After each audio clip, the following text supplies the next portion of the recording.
You're the kind of man women appreciate later in life, not the kind they brag about choosing right now," she said while laughing with her friends at dinner. I smiled, paid the entire bill, and quietly left. 11 months later, she sat frozen watching those same friends fight over invitations to my company's private launch event downtown. "You're the kind of man women appreciate later in life." Christina said it casually, like she was commenting on the weather, like she was describing furniture. Her friends, Meredith, April, and Natasha, were sitting across from us at the table. April laughed first, not loudly. Worse, the kind of laugh that comes from someone who thinks you're too harmless to register the insult. Meredith covered her mouth. Natasha looked at her wine glass. I looked at Christina. She was still smiling, still comfortable, still completely unbothered by what she'd just said. In public, at a dinner I was paying for, surrounded by people who could hear every word. I didn't respond right away. I reached for the check instead, signed it without looking at the total, stood up, smiled at everyone, and left. No speech, no argument, no visible wound. 11 months later, those same women were standing outside the velvet rope of my company's private launch event downtown, asking security guards to check the list one more time. Their names weren't on it. I didn't realize it then, but that dinner was the last normal night of my life. Not because of what she said, but because of what I decided, quietly, without announcing it to anyone. The moment I walked out of that restaurant and felt the cold November air hit my face, something shifted. Something I still don't have the exact words for. But I felt it the way you feel a door closing somewhere in a large building. You don't see it. You just hear it. And you know something that was open before is no longer open now. If you enjoy real stories like this, subscribe, because what happened next changed everything for me. Let me give you the short version of who we were. Christina and I had been together for about 14 months when that dinner happened. We were both in our early 30s. She worked in brand marketing for a mid-sized lifestyle company. She was sharp, attractive, social. The kind of woman who always knew which restaurant just opened, which rooftop was worth the crowd, which group chat to be in. Status mattered to her, not in a villain way, in a real, human, completely understandable way. She wanted a life that looked good from the outside. That's not a crime. I just wasn't what that looked like. I was building a startup, early stage, underfunded, working out of a co-working space in Midtown with 2 monitors, a broken chair I kept meaning to replace, and a level of focus that apparently read as boring to everyone around me. I wasn't flashy. I wasn't loud. I didn't have the kind of confidence that fills a room, the kind that makes people stop talking when you walk in. I had the other kind, the kind that doesn't need the room to stop. That difference mattered more than I realized.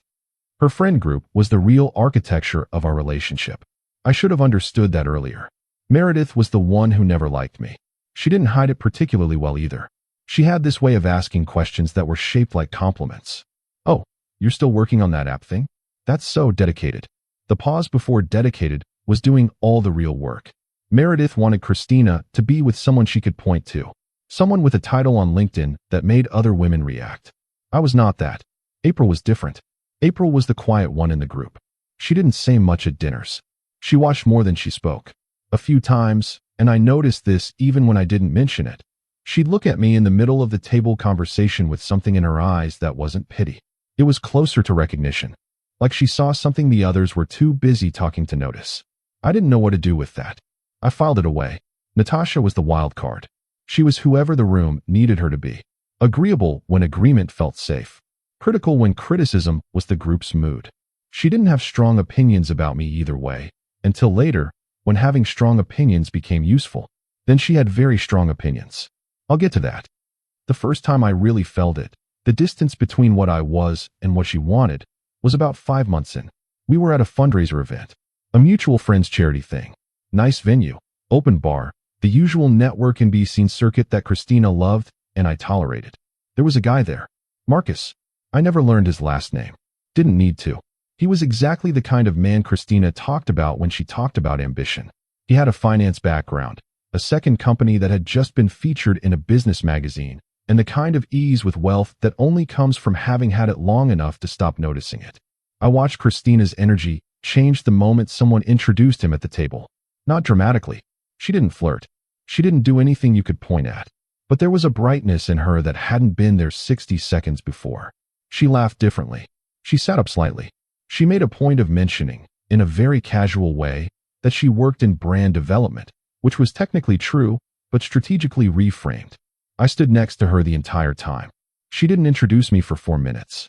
When she did, she said, "And this is," followed by my name, followed immediately by, "He's building something in the tech space." Building something. Not building a company. Not founder of. Building something. Like I was constructing shelves. I should have noticed what that meant. At the time, I told myself she didn't mean anything by it. I was wrong. The comparisons got more specific over the following months. They weren't always direct. Sometimes it was an Instagram post she'd show me. Some guy she used to know just closed a Series B. "Good for him," she'd say, looking at me, not looking away. Sometimes it was dinner conversation. Meredith's new boyfriend had just been promoted to VP. Natasha was dating someone who basically lives on a plane. These weren't just updates. They were measurements. I knew it. I think she knew I knew. Neither of us said anything. I should have. There was one night, about 3 months before the dinner, that I keep coming back to. We were in her apartment. She was getting ready to go out with Meredith. I was sitting on the couch, working on the pitch deck I'd been refining for 2 weeks. She walked out in the dress. I looked up, told her she looked beautiful. She smiled, but it was the kind of smile that lands short. "You know what Meredith said the other day?" I said I didn't. She said, "You seem like a really safe choice." She said it while touching up her earring. Not as an accusation, more like a passing thought. "Safe," she repeated. Then she looked at me in the mirror. "Is that what you're going for?" I set the laptop down, held her gaze. "I'm going for what works," I said. She nodded. Like that confirmed something. She left 20 minutes later. I sat in that apartment for another hour before I went home, thinking, not about the insult, about the question underneath it. She wasn't asking if I was safe. She was telling me that safe wasn't enough. And the terrifying part was, she wasn't entirely wrong. I just disagreed about the solution. That wasn't even the worst part. 2 weeks later, Christina had a work dinner. Client thing. She mentioned it Sunday, told me it was running late Wednesday, sent a brief text Thursday night that said, "Just got home, exhausted, talk tomorrow." I didn't press, but Darren did tell me something that Friday. Darren was my closest friend. Had been since college. The kind of person who tells you things you don't want to hear because he'd rather deal with your temporary anger than your long-term blindness. He'd seen a mutual contact's Instagram story. Group dinner at a rooftop in Tribeca. Christina in the frame. No client work. Just Meredith and 2 men I didn't recognize. One of them had his arm around Meredith. The other one was standing close to Christina. Nothing definitive. Nothing I could hold up and say, "Look." Just a feeling. The kind that settles in your chest and doesn't move.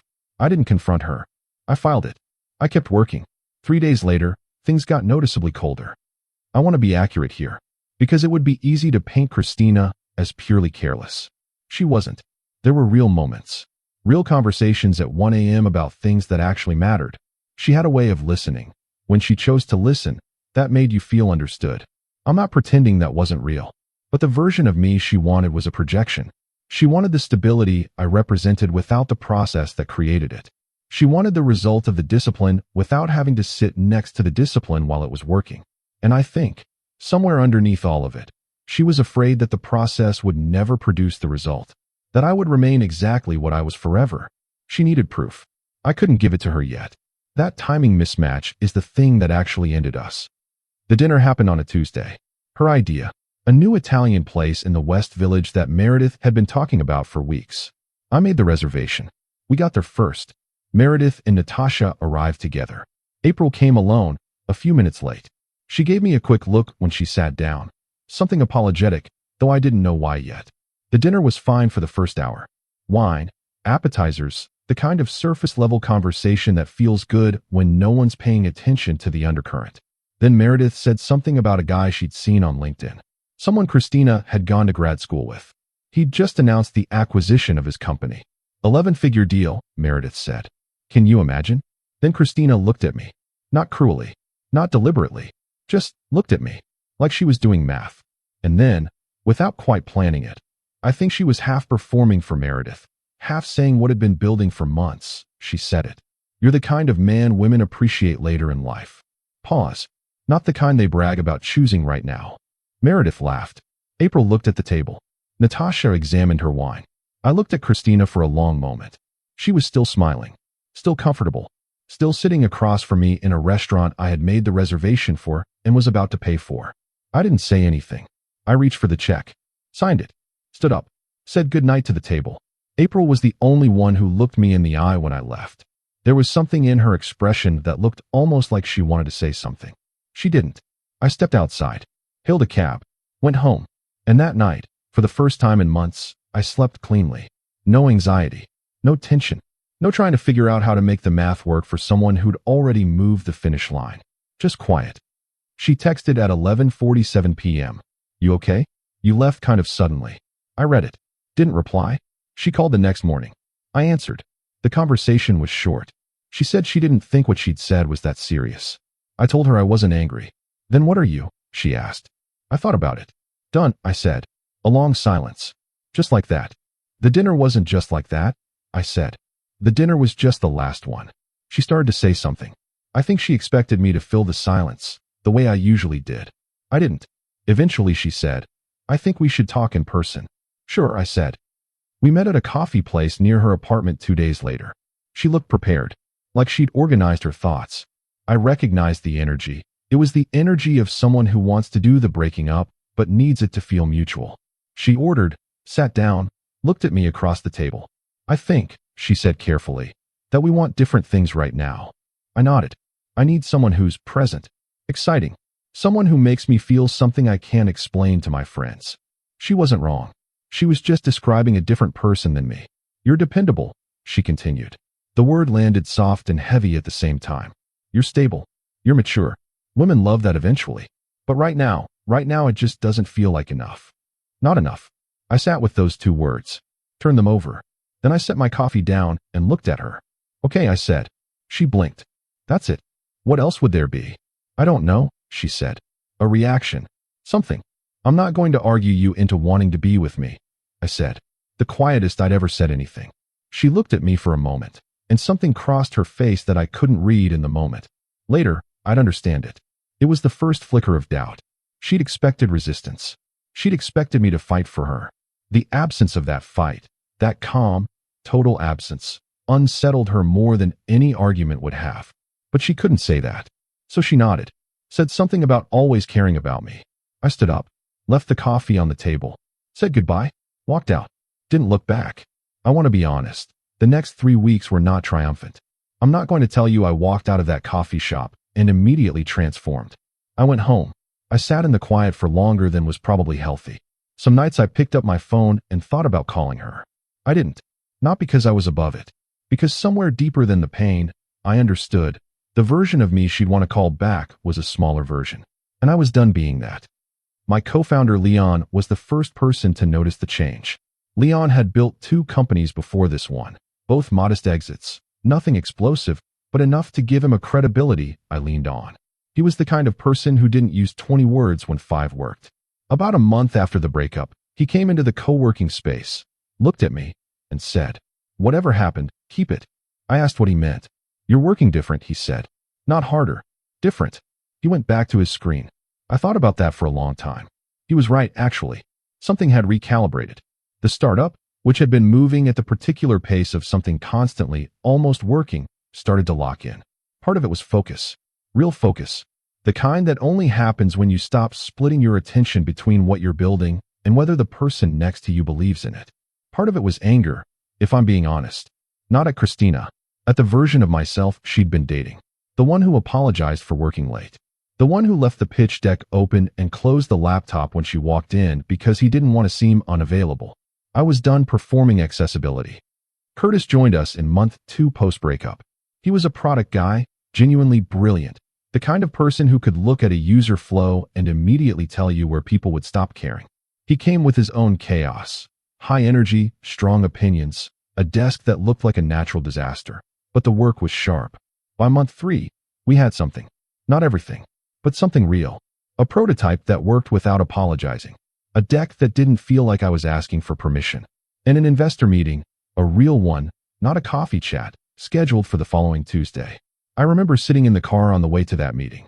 Jerome, who'd become a kind of informal advisor by then, older, private equity background, the kind of calm that comes from having survived multiple market crashes, sat next to me and said almost nothing the whole ride.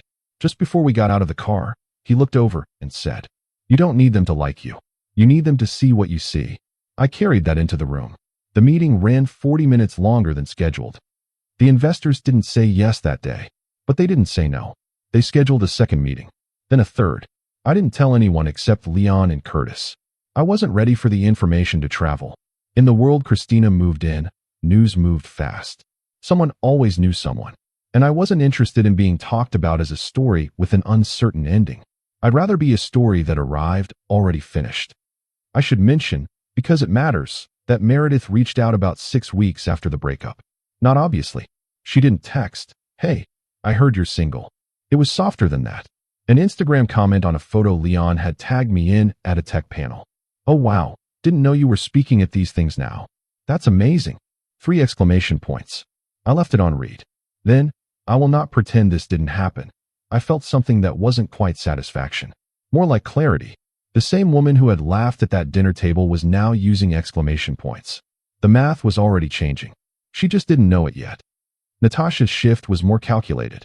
About 4 months out, I ran into her at an event downtown. Tech Mixer, co-hosted by 2 VC firms. She was there with some people from her office. She saw me. There was a moment, 2, maybe 3 seconds, where I watched her recalibrate in real time. Her expression shifted from casual recognition to something more deliberate.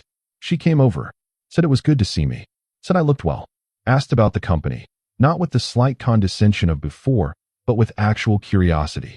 The names she dropped in the conversation, firms, founders, she was scanning to see if I knew them. I did. Some I knew better than she'd have expected. Each time, her expression updated slightly. She left saying we should all catch up soon. All, presumably including Christina. I smiled, said nothing committal, watched her go. Looking back now, that conversation was the moment I understood what the launch event would mean to them. The company's upward movement wasn't a straight line. There was a month 5, where a key feature broke in testing and Curtis and I didn't sleep properly for 9 days. There was a difficult conversation with one of the early investors about a shift in focus that could have unraveled the whole thing. Leon kept us steady, not with speeches, with consistency. The man was just there every day at the same time, doing the same level of work, not panicking when the numbers wobbled. Jerome once said about Leon, "He doesn't need things to be going well to work well." I tried to become that. I mostly succeeded. By month 7, we had confirmed partnerships with 2 enterprise clients. Real contracts, real revenue, not theoretical pipeline, actual signed paper. I remember the day the second contract came through. I sat at my desk for a few minutes. Didn't celebrate exactly, just sat. Thought about the broken chair I'd been meaning to replace. Went online and bought a better one. That's it. That was the celebration. Darren noticed the external changes before I did. We had dinner around month 8. He looked at me across the table and said, "You know you're different, right?" I asked how. "You used to explain yourself a lot," he said. "Justify stuff. Apologize for the schedule, the work, all of it." He picked up his drink. "You stopped." He was right. I had stopped. Not because I became arrogant, but because I stopped needing the external narration. The work was speaking. The calendar was full. The right people were calling first. There's a particular shift that happens when you stop auditing yourself through other people's eyes. It's not loud. It doesn't announce itself. But people around you feel it before you even name it. The invitations became their own language. Our launch event, which we'd been planning since month 6, was at a venue in Lower Manhattan. Not a big, noisy space. An intimate one. 500 people, maximum. Carefully selected. Investors, clients, press, operators, a handful of people from adjacent industries we wanted to build relationships with. Jerome handled the guest relations. He had a philosophy about guest lists. Access is only meaningful if it's limited, he told me. The velvet rope isn't aesthetics. It's a message. We sent the invitations in a staggered release. First wave, investors and enterprise partners. Second wave, press and select operators. Third wave, personal guests. Within 48 hours of the second wave going out, people started talking about it. Not because we engineered buzz, but because the right people received invitations and other right people noticed they hadn't. The guest list became, in itself, a form of status communication. I found out about Christina through April. Of all people, April. April had texted me about 2 months before the launch. Brief, almost formal. She said she hoped I was doing well, that she'd heard good things, that she wanted to be honest. She'd felt bad about the dinner. I should have said something that night, she wrote. I didn't. I regret that. I appreciated the text. I told her so. We met for coffee once. Easy conversation. She was different from the person I'd observed at those group dinners. More direct, more self-aware. She told me something I'd half suspected. The night of the dinner, before I arrived, Meredith had been setting the stage. Comments about my timeline, my funding status, whether the company was actually going anywhere. Setting up the dynamic before I walked in. Christina hadn't started the dinner wanting to say what she said. Meredith had primed her. I thought about that for a while. It didn't change anything, but it clarified something about the architecture of that relationship. How much of it was Christina, and how much was Christina through Meredith? April also told me, quietly, not to cause drama, just because she thought I deserved to know, that the rebound relationship hadn't lasted. The man Christina had started seeing about 6 weeks after we ended things. High earning. Socially prominent. Exactly what the checklist said. For months and out. Apparently the exciting ones had their own categories of complication. April said Christina hadn't talked about it much. Which, April said, meant she was talking about it constantly to herself. I didn't invite Christina to the launch. I want to be clear about that because the story could be read wrong. I didn't plan the launch as revenge. I planned it as a launch. The timing was what it was. 11 months happened to be when the company was ready. Not when I decided it was time to make a point. The reason she ended up outside is simpler and smaller than revenge. She was never on the list. We'd broken up. I'd moved forward. I hadn't thought about it. Meredith and Natasha weren't on the list either. The list was built around relationships that mattered to the company. And they didn't. The night of the event. Early November. Cold enough for coats.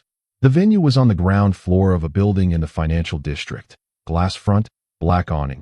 The kind of quiet architectural confidence that doesn't need a shout. 2 black cars idling outside. Security at the entrance with a tablet and a practiced expression. By 7 p.m., the room was moving. I remember standing near the bar early in the evening, talking to 2 partners from a fund that had led our Series A. Leon was across the room with the enterprise client team. Curtis was doing what Curtis did, bouncing between conversations with the restless energy of someone who genuinely loves every room he walks into. Jerome stood slightly apart from the crowd, the way he always did.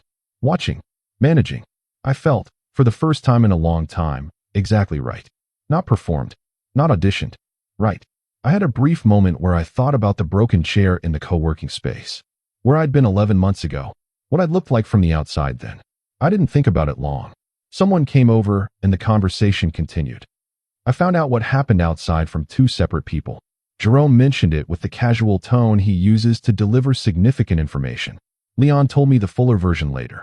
Apparently, around 8:15, a group appeared at the entrance. Meredith and Natasha. And Christina. Leon said they looked like they were expecting the list to be a formality. The way people look when they show up to a party and expect to be waved through. The security person checked the tablet. Checked again. Told them their names weren't on the list. Meredith apparently tried a name she assumed would work. A mutual contact who was inside. That contact, when called over, was polite but not override able. The list is the list, Leon told me. Natasha apparently pulled out her phone. Maybe to call someone. Maybe to post something. He wasn't sure which. And Christina, according to Leon, didn't say anything. She stood there while Meredith argued with the security person. She watched the cars arriving. She watched the people going in. And she was quiet. The same quiet I'd been at that restaurant table 11 months ago. He said at one point she looked through the glass front of the venue. Into the room. Saw the crowd. Saw me, just briefly, being greeted by someone from the press. And then looked away. I didn't go outside. There was a version of this story where I walk out, make eye contact, let the moment breathe. I'm not going to pretend that version didn't occur to me, but it wasn't what I actually wanted. What I wanted was what I already had. The room, the work, the people who'd shown up because something real had been built. Christina standing outside didn't make the inside mean more. The inside already meant what it meant. So I stayed. I had another conversation. Finished my drink. Gave a short remark at 9 p.m. that made the room laugh without trying too hard. Watched what we'd built move through the space like something alive. Went home around midnight. She emailed me 3 days later. The subject line was just my name. The email was long. I could summarize it. But the most important part was near the bottom. She wrote, I think I misread what patient looked like. I thought it was stalling. I didn't understand that some things just take the time they take. I read it twice. Sat with it. Then I wrote back. Short, 2 sentences. I hope you're well. I really do. I meant it. I sent it. I closed the laptop. April called me a week after the launch. Said she'd seen the coverage. Said she was happy for me. Then she said something that I've thought about a lot since. You know the weird part? She used to say you were the most emotionally steady person she'd ever been with. And then she'd say it like it was a complaint. I didn't say anything. I think she finally understood, April said, that the stability wasn't a consolation prize. Meredith followed me on LinkedIn the same week. I noticed. I didn't accept. Not out of cruelty. I just didn't see the point. Natasha liked a feature story that ran in a business publication about the launch. Public. Visible. The kind of visibility she'd always understood as currency. I saw it. Moved on. There were things I could have been angry about. The dinner. The safe choice comment. The fundraiser where she said I was building something like it was a hobby. The Tuesday night Instagram story from Tribeca that Darren showed me. The rebound that was supposed to prove she'd chosen correctly. I could carry all of it. Some days, early on, I did. But anger requires attention. And attention was the one resource I could no longer afford to misallocate. The only real response to being underestimated is arithmetic. You keep building. You let the numbers speak. You don't explain. You don't announce. You just let the result land when it lands. Darren and I had dinner about 3 weeks after the launch. Same restaurant we always went to. He ordered first, the way he always does. Then he looked at me and said, "You're good." Not a question. A statement. Yeah, I said. Not performatively good, he said. Actually good. I thought about that. Nodded. The strangest part, I told him, is that I don't think about her the way I expected to. He waited. I thought when this moment came, the launch, all of it, I'd feel some kind of satisfaction about it. In relation to her. Some score being settled. He nodded. And I just feel like someone who did the work, I said. She's not part of the feeling. She barely registers in it. Darren was quiet for a moment. That's the best outcome, he said. He was right. It was. There's a version of this that ends with me saying something wise about women or relationships or what it means to be underestimated. I'm not going to do that. Because this story isn't really about her. It's about the chair. The broken one I kept meaning to replace and never did. The one that was fine enough to work in, but not quite right. The one that represented, somehow, everything I'd been willing to accept as good enough during that period of my life. In work, in relationships, in how I saw myself. The night after the second investor meeting, after the contracts came through, I replaced it. Not as a celebration. As a decision.